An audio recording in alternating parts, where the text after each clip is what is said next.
Okay, and I thought since it was about iPads, I needed to use my iPad to make my presentation. And so I learned just through Dropbox, you can run a PowerPoint straight through there. So I am actually in Dropbox, and then just slide that one sidebar over, and I can run my PowerPoint. So I was teaching geometry for pre-service middle school teachers last spring, and so there were 7 students originally in the class. I had an 8th one add, but he also already had his iPad, so that worked out really well. So last spring, and there are all their smiling faces when they first got the iPads. I thought about taking a picture the day I had to pick them back up, but it was too sad. So we didn't take a picture that day. But they were all real good about turning them back in, but I could tell they had really enjoyed having them. And I didn't let them know ahead of time that they were getting them. So the first day of class, they were passed out, and that's the most I saw them smile all semester. They were very happy. So the way we use the iPads, productivity was one of the ways. So things like Dropbox, connecting to, it was still Angel at that point, getting class notes from there. I had PowerPoint lectures most of the time, and so they were able to access those through their iPads. Also, their book was an ebook through something called My Math Lab through Pearson Publishing, and so they were able to access it through their iPads as well. Then we still did regular traditional hands-on activities in that course. We did a lot of hands-on things since they're going to be working with middle school kids. And so one of the assignments that ran through the whole semester was that they were to find apps on their own, since that was that's a problem, is apps change so much and they're continually having new ones being available. And so I thought, since they're going to be teachers and technology is going to be changing so fast, that it was good for them to just kind of get trained for having to find things on their own. So every day we started class with, what new apps did you find this since the last class period? And when I was looking at their iPads, almost everybody had Angry Birds on there. But with math, there were parabolas and geometry, so that wasn't too bad. I didn't feel too bad about that. I don't know if you heard much about, for high school teachers, the Common Core Standards. And so there's a Common Core Standards app that they all downloaded onto their iPads. And so during class, we were able to refer to the Common Core Standards relating to the classes that they would be teaching. One thing we studied in there is symmetry. And there were lots of apps available for them to play around with investigating symmetry and draw pretty pictures. And then they sent them all to me, and I printed them off, and we had a nice display in the hallway of some of the different pictures. And these are 2 apps that were free. We did, everything was totally free apps. They didn't have to purchase anything. So these were 2 that we found that we liked. And so here's just, getting to play around. So with the iPad, it was easy to create these, and they had fun doing that. There are also geometry videos available for the iPad.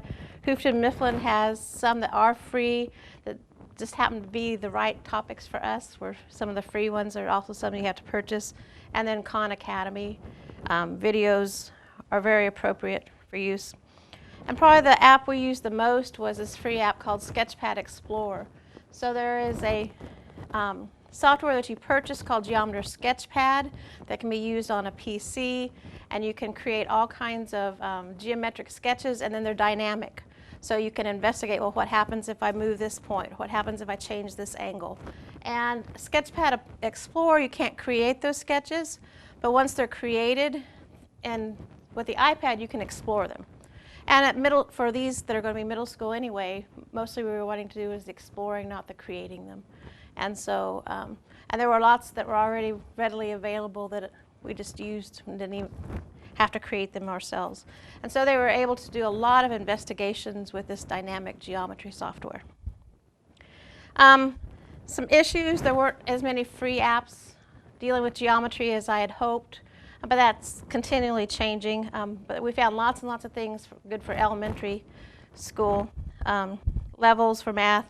It takes time, to find the apps, to critique them, to decide how best to use them in class and to become familiar with them.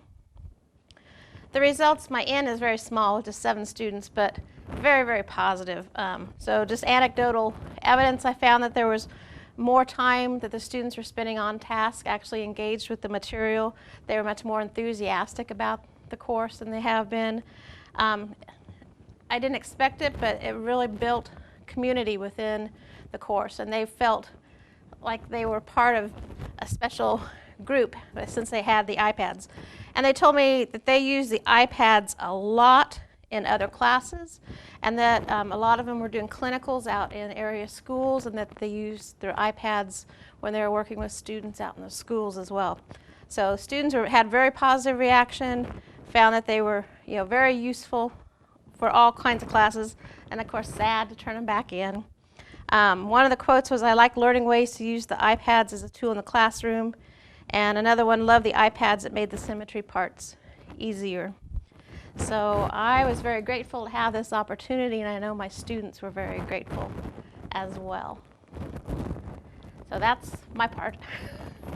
What you did with pre-service teachers.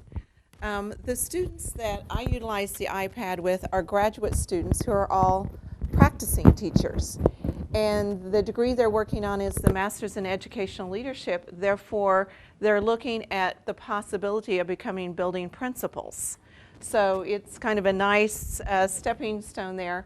I first became aware of the iPad pilot project in the first semester last fall because I had a colleague participating in that initial group. And I made a conscious decision in listening to her talk about her experiences that I would participate in this project if the opportunity became available to me. So once I made that decision myself, then I began to think about what classes I would be teaching in the spring and what would be an appropriate way for me to use the iPad. In our program, we have a capstone course called The Principalship, and it's in the final semester of their 2-year graduate program.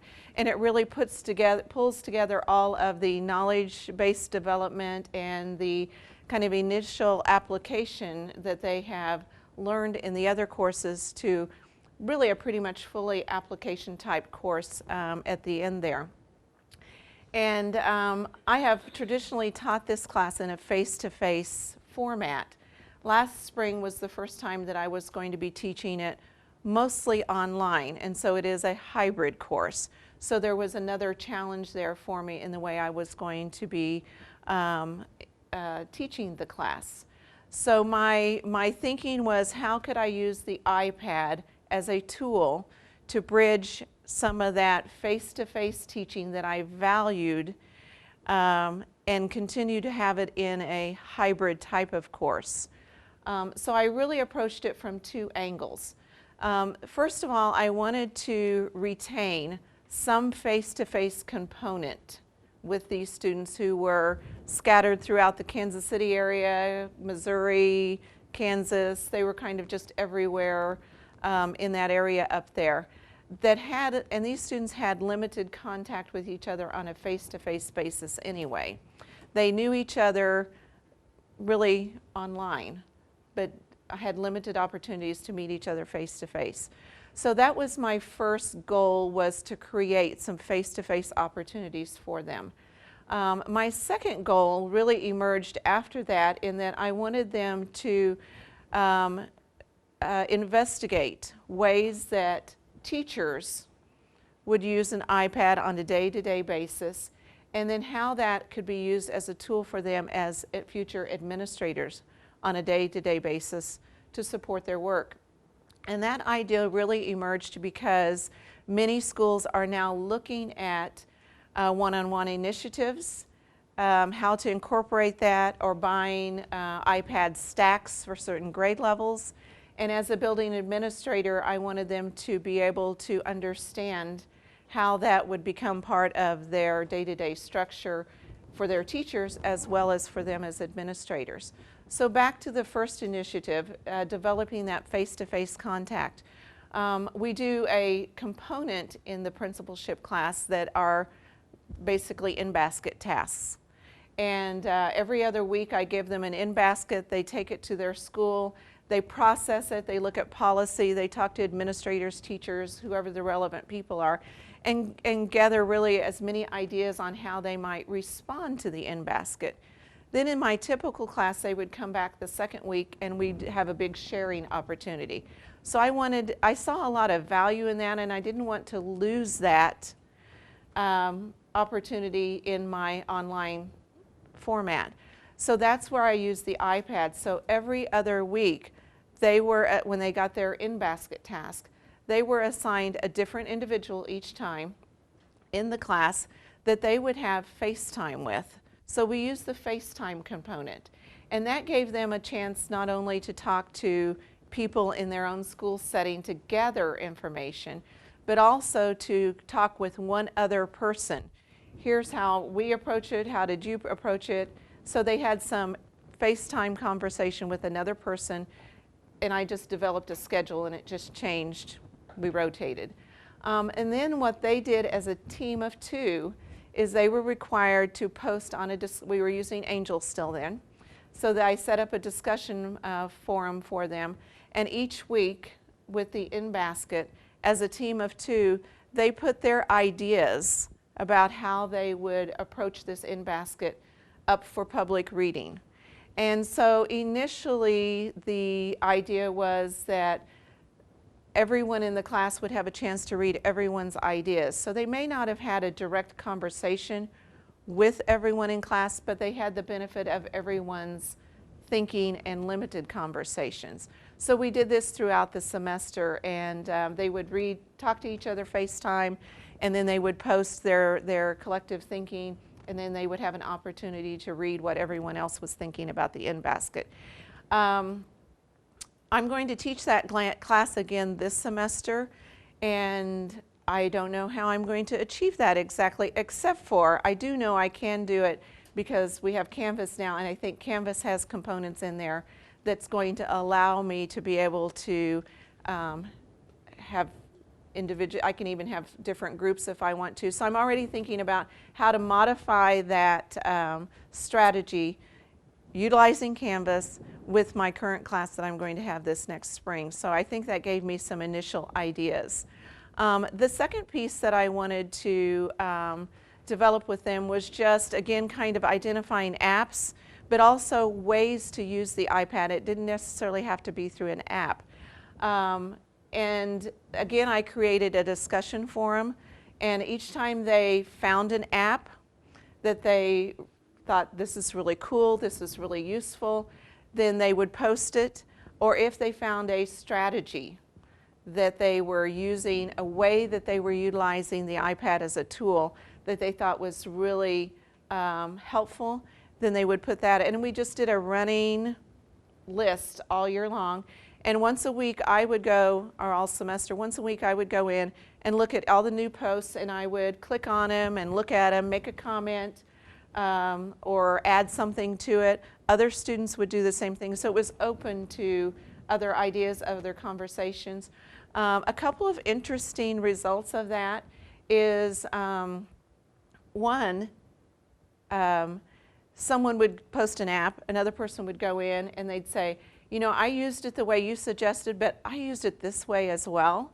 And so it gave them, it was like if we had come to class and talked, and they'd say, well, you know, here's a thought. So they were able to kind of share that ongoing development of their ideas.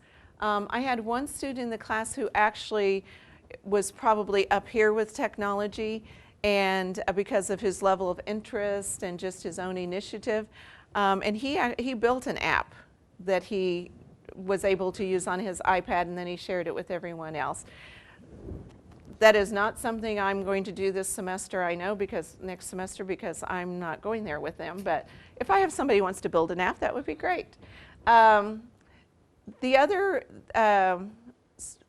way that several of them is a really common practice in schools is a process called walkthroughs, where principals and other teachers will walk through other classrooms, do on-the-spot kinds of observations, and there's usually a form, And so they were able to download those forms, either that were created by the schools or they had adopted from different groups that they were supporting that initiative. And then they were able to use their iPads as they walk through with their administrators or their groups of teachers.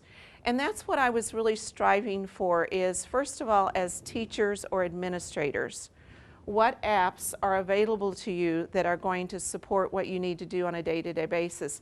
But then how does the actual iPad become a tool that you can use to conduct your work that you're required to conduct? Some of the, when I handed out the iPads, again, they did not know they were going to get them, and it was one of the, we do have, because it's a hybrid class, we do conduct 3 Saturday sessions with these class students at the Casey Metro Center. So that was my avenue for distributing and picking up the iPads. And that is their contact with each other. So there is a little contact, but it's limited. So I handed them out the first class. We fired them up and got them going. And, you know, some of them were just off and running, and others were, now tell me what I do, tell me. So there were all levels of how they were able to initially get into the iPads. Some of the issues that they ran into, which I was part of the learning process for them as teachers as well as future principals. Some districts did not have an open Wi-Fi kind of system, so their ability to use the iPad as extensively as other school districts was interesting, and usually that was a source of grumbling because, well, if my district had this, I'd be able to, you know, and others are like, oh, we can do all this. So there was a little bit of jealousy there, I think, that surfaced. Another issue that came up is I had one student say, we have actually purchased what they're calling an iPad stack, like 20 iPads, and they're for the 4th grades in our building. But nobody really knows how to manage them, what to do with them. And so that became a good conversation for us as an building administrator. When you're investing in resources such as technology, you know, thinking through how you're going to utilize them, you know, who's going to use them.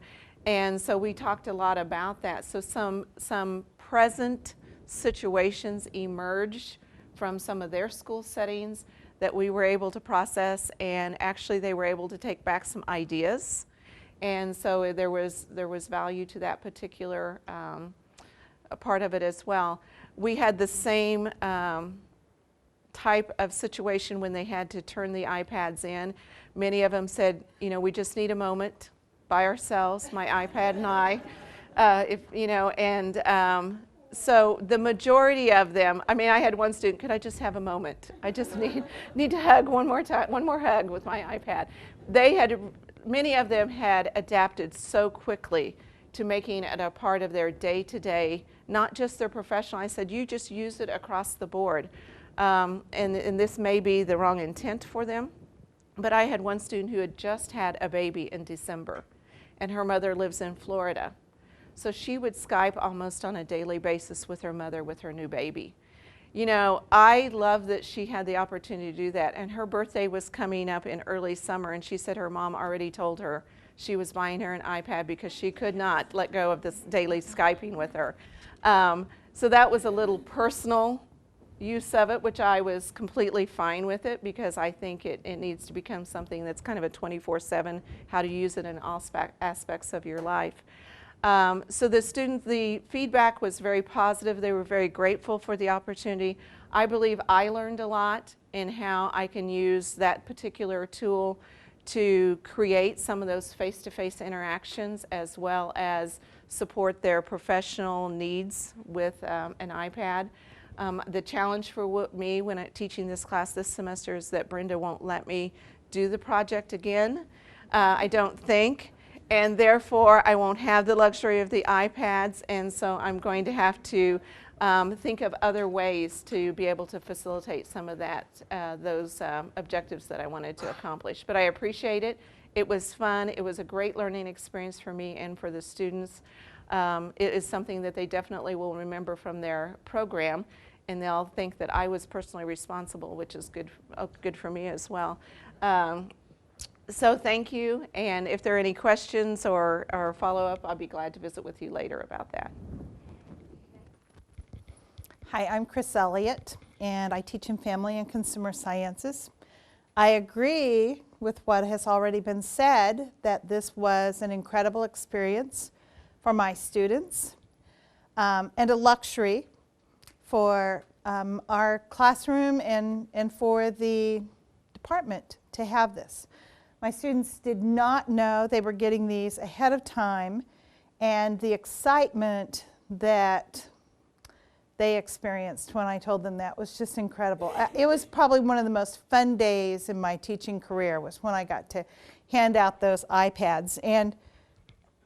And the opposite is true the day I collected them. I can also tell you that many of those students that took this class have now purchased iPads.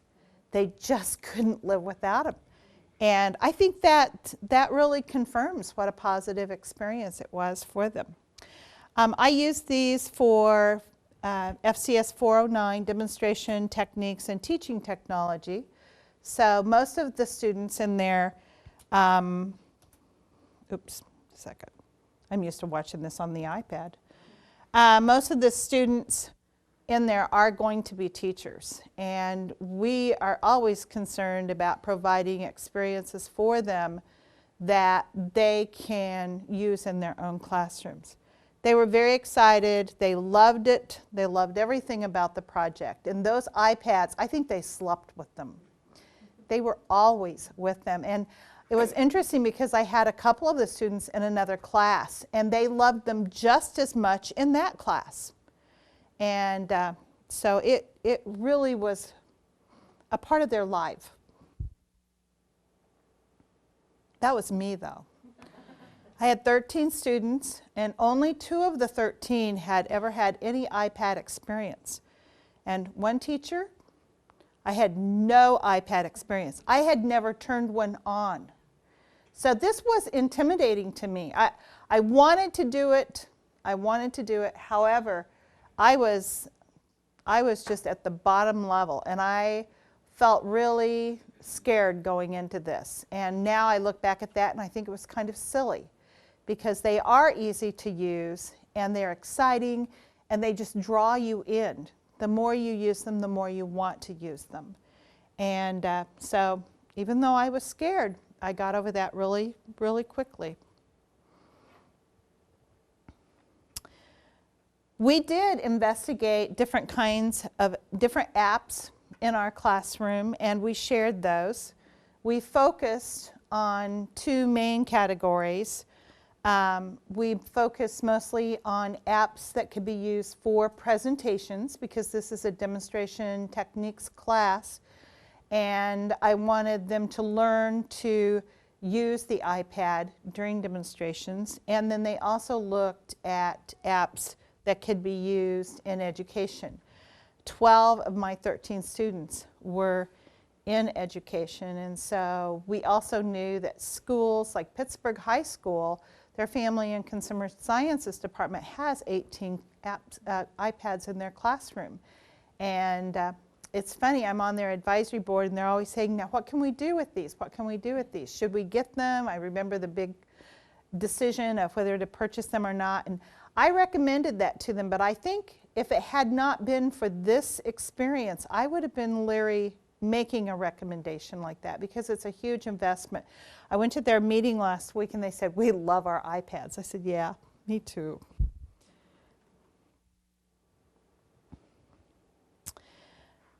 During that class, we do about 6 in-class presentations, and they also do 2 out-of-class presentations. And most of those are hands-on demonstrations. The iPads were wonderful because they prepared all of their demonstrations have to have a visual. And so they would put together either a Prezi or a PowerPoint. And I want you to know, I am a PowerPoint person, and I have done a Prezi now. So if you're looking at this Prezi and thinking that it doesn't look very professional. You need to know, this looks great to me. I'm so proud of this Prezi. But my students were way ahead of me on that. And so I required those two. They had to do PowerPoint, they had to do Prezis. And by the way, if you did Prezi a year ago or so and you struggled with it and you gave up on it, you should try it again, because they have changed it just recently. And oh my, it is so much easier to do now. It's really great. I can do it now. So don't give up on it. So these are, they focused on professional presentations. They took their iPads with them when they went out to do these presentations. And they worked with both PowerPoint, Prezi. They did video recordings. They did all sorts of things, a lot of apps. And we shared apps on, we started out sharing apps weekly. So we had a weekly 10-minute time that we shared different apps that we had found. We started out doing that weekly. We didn't do it weekly toward the end because we had already found so many apps, and they really kind of took care of that the first, I would say, 5 or 6 weeks of class. And then when they would find something special, we would still share, but it wasn't as much on a regular basis. My students took their iPads to a state conference in March, and they gave a presentation on how to use iPads in the FACS classroom, and it was incredibly received. Everybody loved it. They had teachers there from all over the state, and they think that gorillas rock and that we're ahead of everybody else in technology. So they made us look good. But they felt so good about themselves. And that, you know, above everything we can give our students, above all the knowledge and everything, if we can make them really feel good about themselves and proud of what they do, I think we've hit a home run right there. One of my students this March will go back to the United Conference. Well, there actually are several going back. But Amanda was in this particular class last year, and she will be going back to the conference this year, and she will be presenting on how to use Pinterest as a classroom teaching tool. And I actually have read a couple of let me see, what is the Teaching Professor is a newsletter that we get, and they had a little article in there about using Pinterest in your collegiate classroom. And so I talked to Amanda about it, and I said, this is an incredible tool for high school teachers, because they can have their site and set up boards for each of their classes. The students can view the boards and set them up, and the more we've worked with it, the more excited we've both become, and she's going to be taking this to the conference. She'll be using her iPad to present with, because she has one now, and we're pretty excited about that. So one thing leads to another. These are some of the apps, but my goodness, there are so many apps, and I thought, what can I tell them about apps? And I thought, I can't tell them anything about apps, because they're going to find all the cool apps. And so these are just some of the ones that the class used and looked at, but there are so many. There are just so many great programs and apps out there, and they gain, you know, they get more every day. I think the most fun thing that we did in that particular class with the iPads, and there were so many, I thought about this. I thought, what was the best thing we were able to do with the iPads that we would not have been able to do? It's a presentations class, and probably the greatest thing was we recorded everything they did with those iPads. Then they were able to take it home and critique themselves. That was so great. So much better than the old-fashioned way of recording and manipulating everything. They had their neighbor sitting next to them record them, and then it was on their iPad. It's really a great opportunity for teaching students, for students who are going to teach. Well, these were my concerns, and there weren't very many going into it. I think the biggest problem I had personally was just being nervous, that I was not familiar with the iPads, and that I would have to play the traditional role of, giving out information to my students, and that was not the case at all. We were teaching each other. It was very mutual, the role that the iPads had. And it built a cohesiveness among those students that was just, I've never seen it before. And it was due to those iPads. They all had iPads. They felt very special. I also was concerned about security. But I felt like Brenda handled that so well and prepared us for that, that I got over that pretty quick. I got over it. They took them everywhere with them. And it's kind of like your student using them at home. At first I wasn't sure how I felt about that, but that ended immediately, because that's part of the iPad project, is to learn to integrate them into their lives. And they did. They did, and they loved them. Oh, they were so sad. So there were no bad experiences whatsoever. So the benefit of this project goes way beyond the classroom.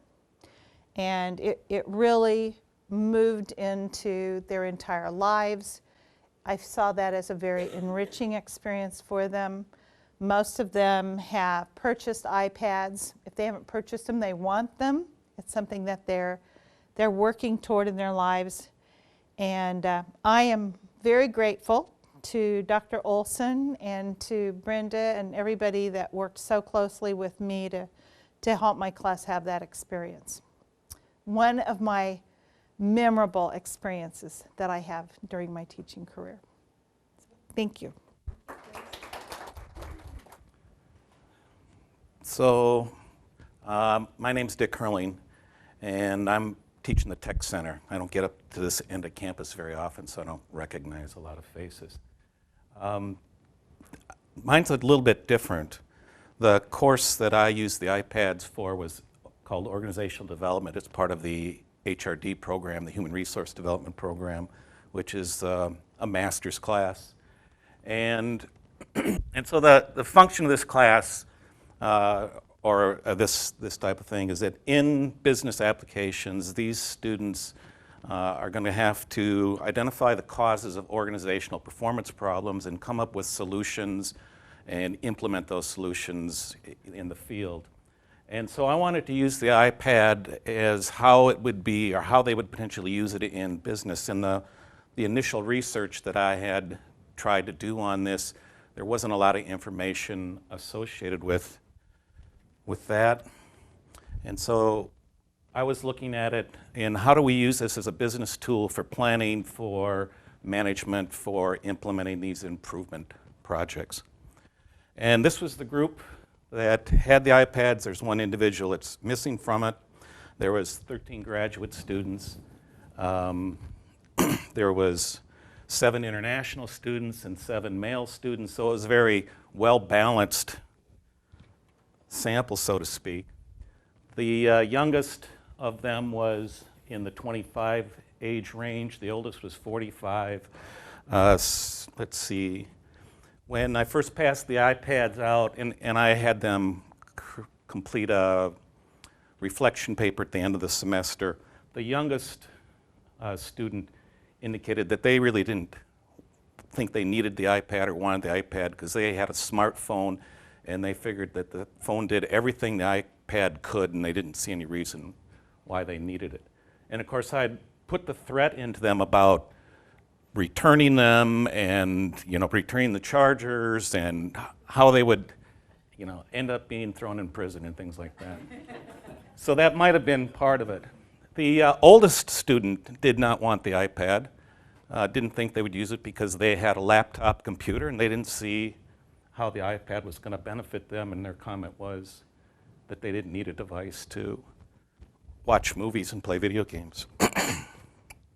So 77% of the class was under the age of 30, and I'm quite a ways from that, so there was quite a difference in our perspectives about technology and what it's used for and how to use it. And I was one of those individuals that also had never used an iPad, and I don't happen to own a smartphone, so this was, so what I did as soon as I got the iPad is I went out and bought iPad for Dummies book and brought myself up to speed on that. So this was in the proposal, these were the 4 ways that I intended to use the iPad. These are the types of tools that we use in designing and implementing solutions to solve business problems. The mind mapping, project management, flow diagramming are all key tools in planning and implementing. And then with global organizations, the virtual teaming was the other aspect that I thought we could apply the iPad to. And what happened was that for project management and flow diagramming, the results weren't very positive. Again, I took the approach that I didn't want to spend money on apps. I didn't want the students to spend money on apps. So we tried to find what was what was free or inexpensive. There was a couple that we spent 99 cents for and things like that.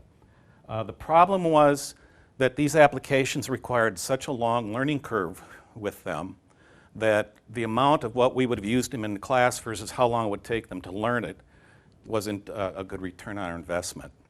So those didn't work out the way I was hoping. The mind maps were fine. There's a lot of good apps in there that are easy to understand. And the virtual teaming worked out really well. Got a lot of comments on how they use that within their groups. The secondary thing that I intended to do with this was to give them instant access to information. And we also used time to talk about new applications and what was available. And so at the start of all of our classes, and we meet once a week, we spent time discussing what was going on in the industry, what were the problems organizations were facing, what were the trends in our field, and they were using the iPads to access the current events, so to speak. And then they would talk about the apps, but what they were finding of interest to them really related to information. A lot of it came off of the iTunes University, and it would be short documents related to team building or leadership, and it wasn't so much applications themselves. So one of the things that I did, again from the research, they talked about how people use these new devices. I required them to submit a report each week on the number of hours they spent using the iPad.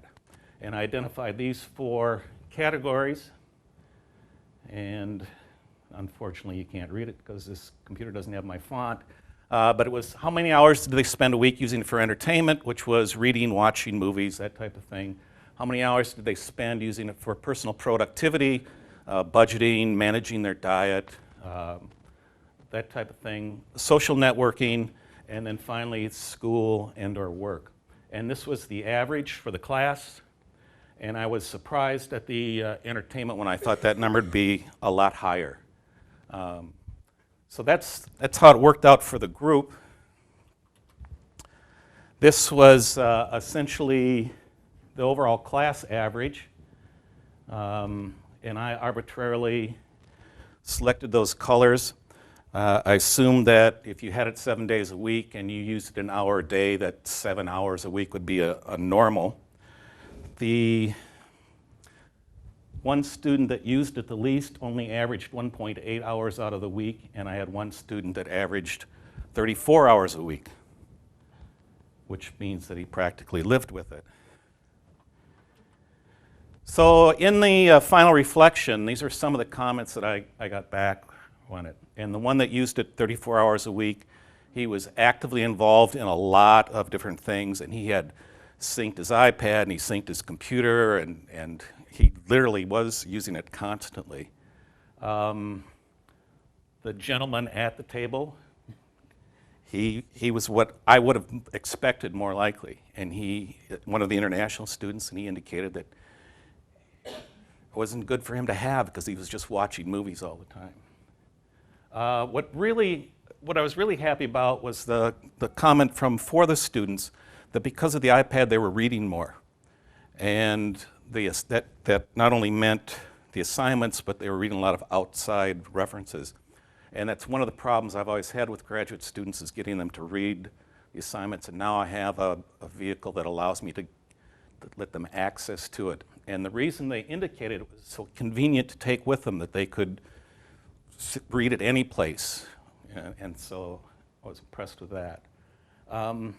In fact, even though it didn't meet all of my expectations, I was able to convince our department to purchase a set of iPads, so I've been using them this semester also in the course.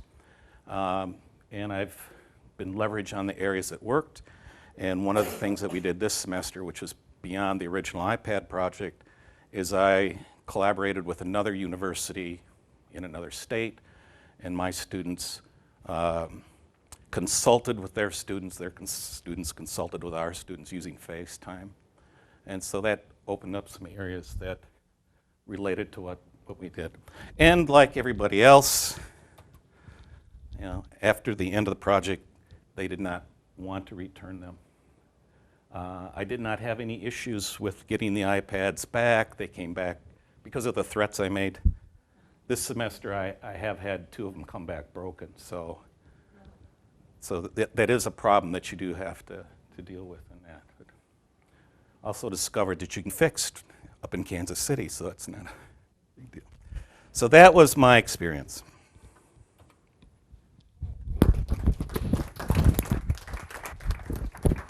Okay, so my work with the iPads was in a life drawing class, an upper level life drawing class. So all of the students had experience drawing traditionally. All of them had taken figure drawing before. It's usually a smaller class. It's only offered in the spring. Because as students matriculate through the first class, not every art student has to take the second life drawing class. And so it's a very sort of small group of people. So I had approximately 12 students in the class. 10 of them utilized iPads from the program. 1 had an iPad, so she utilized her own, and 1 took it for the weekend and then returned it to me on Monday because she just was too overwhelmed by the thought of losing it. She said, in fact, that she never opened it. She took it to her parents' house, that they live in Frontenac, and left it there on Friday night and picked it up on Monday morning before she came to school because she didn't even want it in her apartment. So it was a mix of people, and I have their work interspersed through here. So as you look, we really approached using the iPads as a creative tool, as a tool to make things, making 2-dimensional work, whether that be drawing or painting, which is primarily what you can do with the iPad at present. Although there are apps now that are available for 3-dimensional modeling and different things like that. I don't focus on that. I'm primarily a painter, so they had the ability to focus 2-dimensionally. I apologize that I didn't take a picture of my students when they got them. I asked if I could, and they all said no. But I will say that several of the students couldn't believe that they had the opportunity to use them. In fact, one of the students said, the art department never gets anything. Why? How did we get these? And so that was kind of a nice kind of turnover of, look, you don't know what you're talking about, in the sense that the art department does get lots of things. You just might not be in places where you see them necessarily. So they were well received. And in the case of this presentation, I presented at the Professional Development Day in the fall with a PowerPoint which focused mostly on course redesign and utilizing this in course redesign. So I kind of modified this and converted it to iBooks So this is actually an iBook, which you can go into iBooks Author. It's free on Apple's website, and it's very easy to use. I converted it in about an hour last night with just the documents that I already had. And then immediately it shows up on your, well, when you connect your iPad, it shows up on your iBooks bookshelf. I didn't publish it. It's just a proof at this point. So anyway, so this is a work that you'll see later. But nonetheless, the background information regarding my presentation or my want to use the iPads. One, I had an iPad, and I was utilizing it kind of on a small scale of my own, using it as a sketchbook. But in 2010, the artist David Hockney, who's a British artist, he put forth an exhibition at a Paris gallery that on one side of the gallery had 10 iPads and on the other side had 10 iPhones, each with their own URL. And then he, from his studio, created work every day and emailed it to the gallery. So it was consistently changing. I didn't have the opportunity to go to Paris to see it, but I've seen it on video, and it was quite interesting. In fact, he's gone on to do other things with iPads. He's a very prominent painter, but he's gone on to do some amusing things with the iPad in the sense that when the Queen had her celebration in Britain, he was invited to be part of the flotilla that went down the Thames River, and he declined because he lives in California, but he watched it on TV and did a drawing of the flotilla and then emailed it to her. So this is a piece from his studio on the Brushes app, which is one of the apps that we used.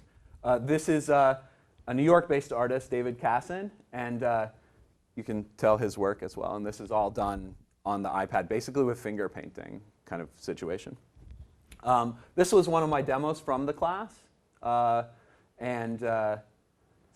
it kind of is overdrawn, but nonetheless, building from line all the way through to the skull to being kind of started to be drawn. And then this is from this semester, but nonetheless, I continue to use them, the iPad, to do demos in class. This was a smaller class as well, and we were over in McRae and doing something with perspective. So this is the lobby of McRae, just in a pretty quick, like half an hour, like drawing. This was a demo from the class. This is sped up quite a bit. It's about a 40-minute demo to do this drawing, but the students, as I was training them to look at how to utilize them, as most people have said, it's pretty self-explanatory. You can get in and kind of monkey around with it. Art students don't really have any fear of messing something up because they mess things up all the time. So I gave them some tutorials. I showed them some tutorials online. And this was one of the more extended ones. And so they watched this as I was drawing it. And then one of the apps that we utilized, Brushes, has the ability to store the replay of the drawing.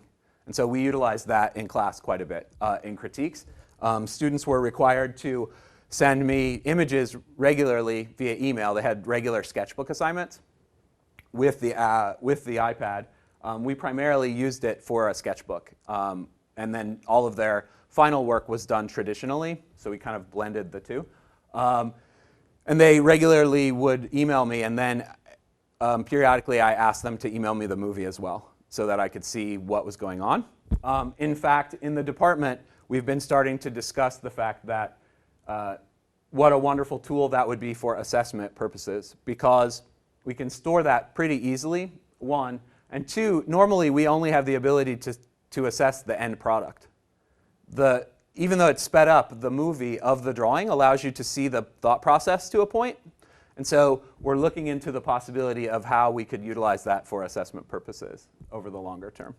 As far as apps that we used, we primarily used Brushes, which is in the upper left there, and ArtRage. I had students purchase apps. As it was an upper level class, they have a wealth of materials. So as students matriculate through the art department, they gather materials and they don't run out like from one semester to the next. So they didn't really in this class need to purchase any traditional materials, maybe some paper. And we didn't use a textbook in this class because it's the second section of life drawing, and the first section has a book that's about $30, which they keep. So the two apps cost about $12 total.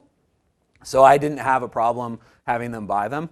And I knew in the end that they would probably fall in love with the iPad. So I figured some of them are going to want to buy it, and they already have an iTunes account, so they'll store it on their iTunes account, and then they have it. When they get a new iPad, they can just upload it. And so in the interim, since we used Brushes and ArtRage, both of those have that playback. There's been some new ones that have come out. Procreate, which is a good one. Sketchbook Pro, which is an actual desktop software program, but they have a version for the iPad. Art Studio, and Easel. And Easel came out with lots of hype because it's made by Adobe, which is Photoshop, which is an image composition kind of software. And they thought, oh, this is going to be great because it'll interface directly with Photoshop, and students will be able to make, we thought students will be able to make work there, and it'll immediately go into Photoshop, no problem. The interface of it is terrible. Like, you can't utilize it at all. And so it's the weirdest thing. So we primarily used those, the two at the top left, but there are a lot of creative software out there, or creative apps out there, and they all kind of look the same, and they all kind of have similar functions, and they all function very much like Photoshop. So if you've ever used Photoshop, you can probably use one of these. They all work from a finger painting kind of situation, and they all interface with stylus very easily, and I'll show you some of those here in a second.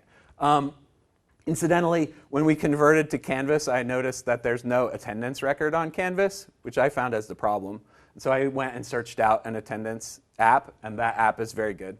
The only downfall is that you can't migrate rosters into it. You have to type them in. But it didn't take me very long to type them in, and it gives me a record of how many times they've been absent, when they've been late. Like, you can make it very easy to interface with. So I thought I'd share that one, even though it's not really a creative one. Styluses, as I said, most of you are familiar with the big clunky stylus that you probably are used to using. There's a wealth of styluses out there that are specifically for creative applications. There's brush ones, the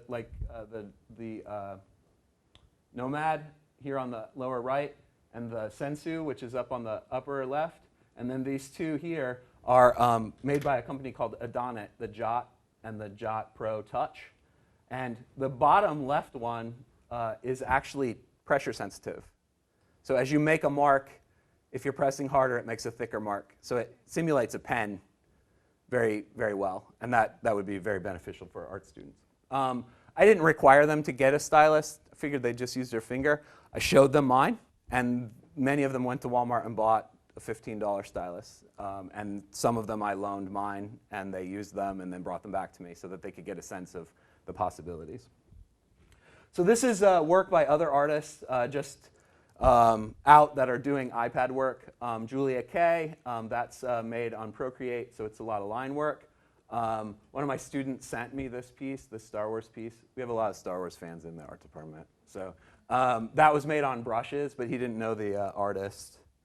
In the upper left there, again, brushes. Upper right, brushes. And the lower left is more of a whimsical kind of illustration by Dennis Jones.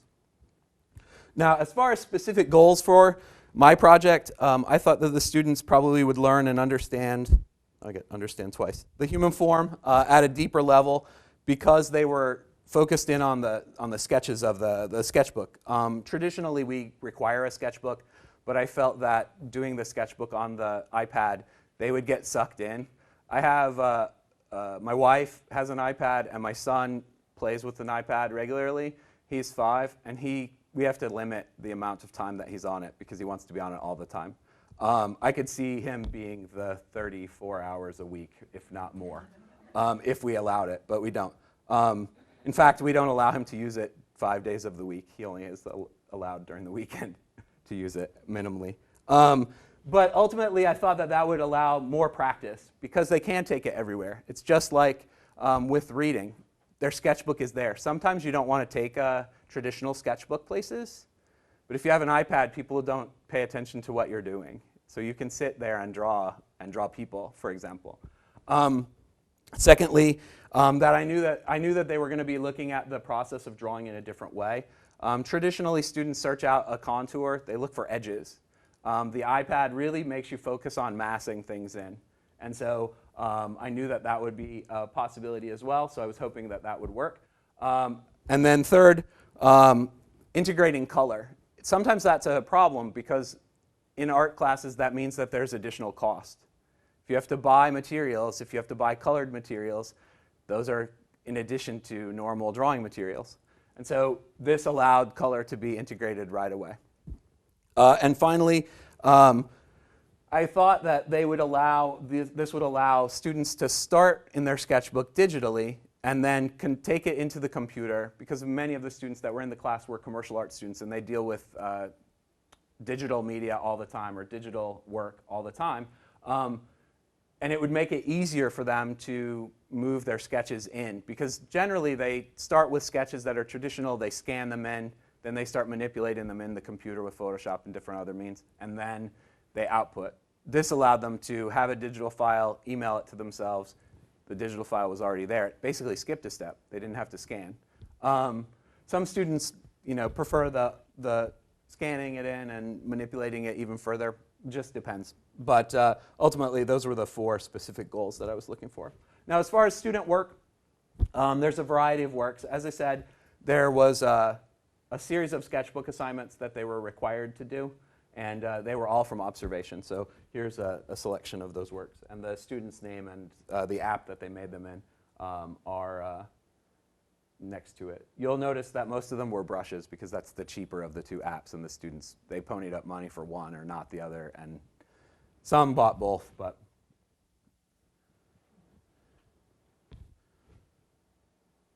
so this was an early in-class assignment where we had the skeleton seated in a chair, and they proceeded. This one was later, when they opened things up a little bit. Life drawing doesn't always just include the human figure. So this piece on the left, in fact, this is her movie that she sent me. So it's about 3 or 4 minutes. So you just watch it progress. At a certain point, the man looks like Ted Turner.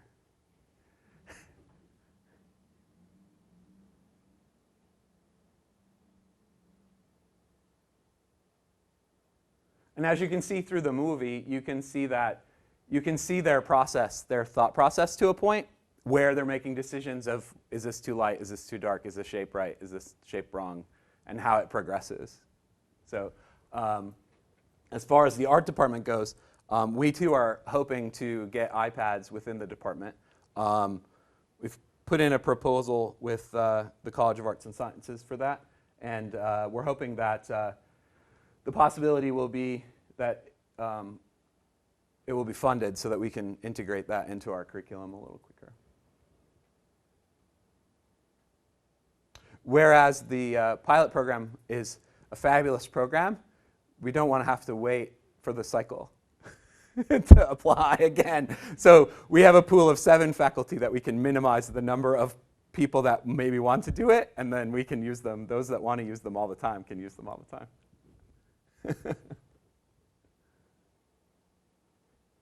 And so you can see this is obviously a sped up drawing, but you can see the immense amount of time just in the, I would guess that it's probably about 30 minutes for every minute of the drawing. That is, in real time here. Like, it's probably 30 minutes of actual drawing condensed to about a minute. And so on the left there, you see the final outcome. I'll go ahead and move forward. Some of the sketches, started as, okay, today, this week, we're focusing on the eye, so I want to see 20 eyes. And, they come in a variety of manners, from line, which that particular drawing is quite nice, to the really realistic version. So it just depends. As they moved through the semester, the figure was fleshed out more, and they began to integrate color. This was a self-portrait assignment, as was that. And so one of the really nice things about the iPad is it didn't really restrict their own creative flow or their own stylistic quality that they would otherwise get in their work.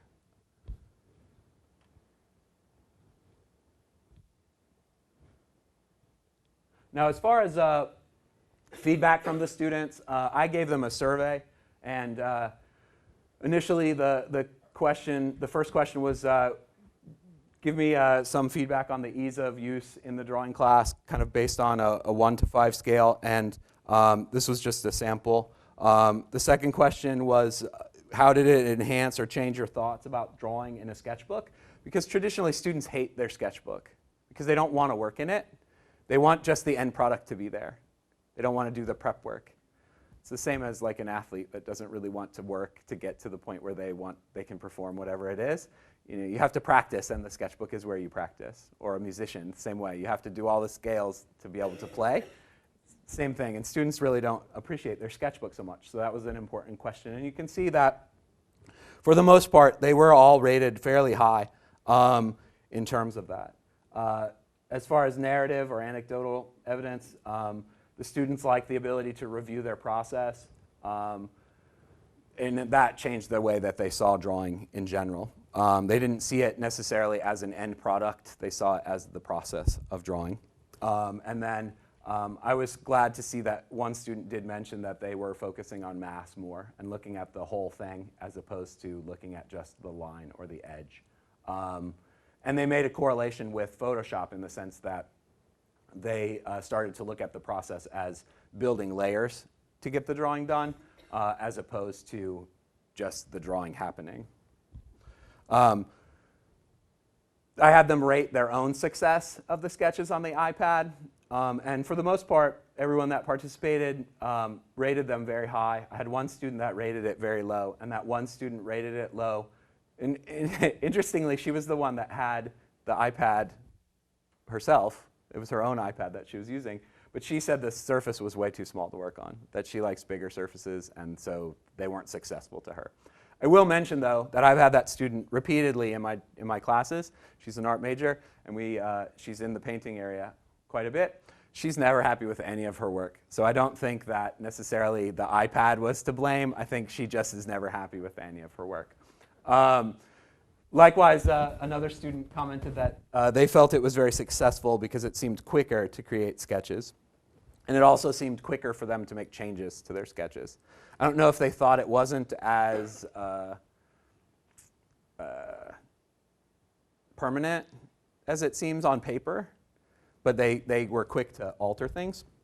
And then likewise, I asked them, since we were looking at the possibility of how we could integrate these into classes, what would they see iPad use in the art department if we were getting them? And that was kind of mixed reviews, but one student said that he felt that the iPad was like a Swiss Army knife because he could sketch out ideas, go on the web, look up things for references, shoot quick reference images with the camera, videotape things, and then have them all right there while they're working so they can go back and forth from window to window.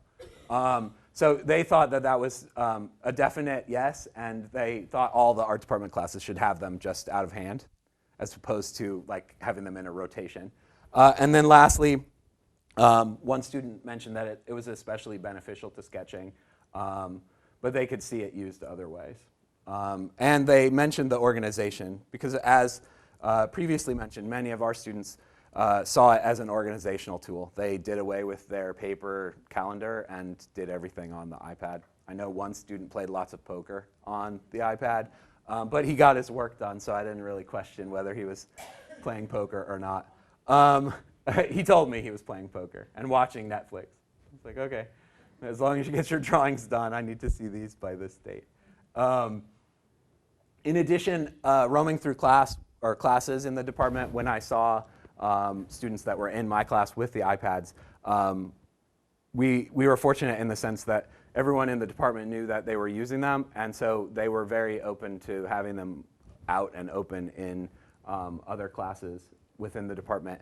And many times when I roamed into the commercial art class, those students that had them had sketches and Safari open and many other things. And in fact, Rona Shand, who teaches the commercial art program, she said that it was a really good tool in terms of that class because she could say, okay, where did you get these references? And they had them all on Safari. They already pulled them into their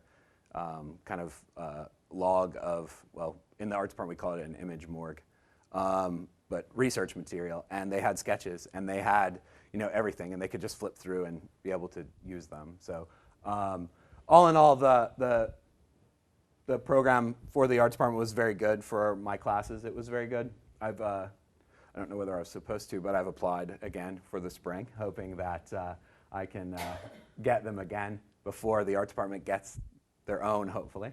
And in that proposal, I've flipped things around so that whereas here I use them primarily as a sketchbook in class, the sketchbook in this class that I'm proposing for next time, should it be awarded, would be traditional, and the final work would all be on the iPad. And in the end, we had an exhibition of work on the iPad. In fact, we mounted one on the wall, and you could come and roam through the portfolio. It was up for a week. We had 3 days of the portfolio of work. Students curated that themselves. They chose the work by a show of hands in class. I had all the work. We went through them piece by piece, and they talked about the merits of them, and then cut them or kept them. And then we put those onto one iPad and mounted it. 2 days of the week, we had the apps up, so anyone could walk up with simple directions and make their own drawing, and students did that, actually. In fact, I caught the student that returned the iPad after the weekend there for 4 hours one day doing a drawing. So I don't know whether she was feeling remorseful that she returned it or what, but she was there, standing there at the wall, like doing a drawing for about 4 hours. Because I walked in and out of my office several times, and I was like, what are you doing? And she's like, trying not to get seen. So that's my deal. So yeah.